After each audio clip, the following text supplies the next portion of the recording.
cannot give you back your homes or restore your dead to life, but perhaps I can give you justice in the name of our king.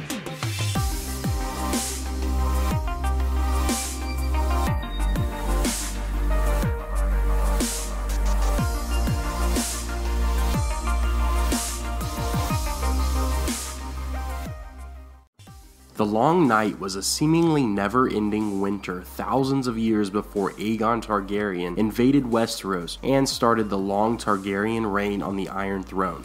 The Long Night is a period of time that dates back to Westeros, when only the First Men and the Children of the Forest were occupants of that land. The Children of the Forest were the first species on Westeros, along with giants who they battled from time to time, but nothing compared to the wars they would have with the First Men. The First Men came over to Westeros to settle new land and, in the process, tore down sacred trees and wooded areas and killed many of the children. In response, the children decided to create the White Walkers to help protect their weirwood trees and forests.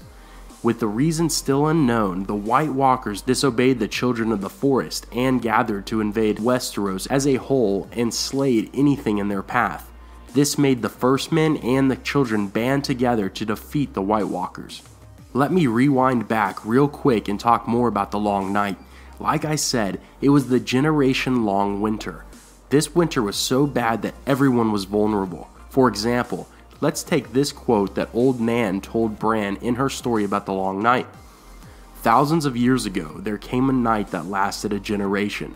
Kings froze to death in their castles, same as the shepherds in their huts. The women smothered their babies rather than see them starve, and wept, and felt the tears freeze on their cheeks. In that darkness, the White Walkers came for the first time.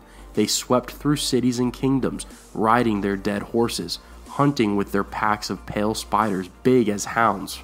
As we can see in the story so far, we know that the undead army of White Walkers get their power from the cold, or they bring the cold. And when winter comes, the dead comes as well. This is why everyone in the north is freaking out about the long winter that has just arrived. They know what is soon to follow. Plus, with the encounters the Night's Watch has had recently, people know it's only going to get worse. Now, when the Long Night happened, it was told that there were dozens of feet of snow covering crops, forcing people to either starve to death or freeze to death, whichever came first. Now, there are many stories told all around the known world in reference to the Long Night, with half of the tales being purely fictional and the other half only containing a speck of truth. At least that's what we are told.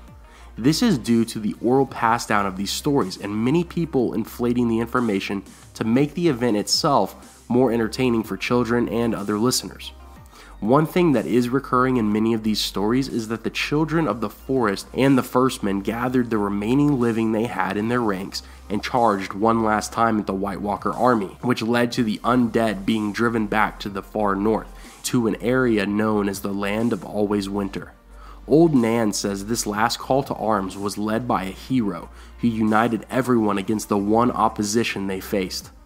This person was called the Last Hero. Now, of course, the books and the show are clearly different, and the show may not replicate all of the prophecies and squeeze in the lore that the books will cover, but I have a good feeling that the ending result will be the same.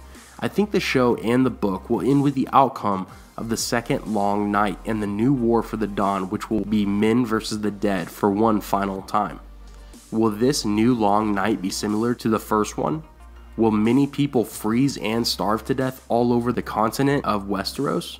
One of the main things I foresee in the coming battle is the single hero. Yes, I mean there are obvious main characters that I believe will have a major role, like Jon, Dany, Sam, Tyrion, and of course Bran. But the question is, will there be a single hero that leads a final charge to defeat the White Walkers and drive them north? Also, if we assume the wall collapses or is brought down in some way, will the timeline completely repeat itself by having the survivors of the Long Winter build a brand new wall, just like they did after the original War for the Dawn? The questions are piling up. Let me know your thoughts. Thanks again everyone for watching my videos. As always, have a great day, take care, and I will see you tomorrow.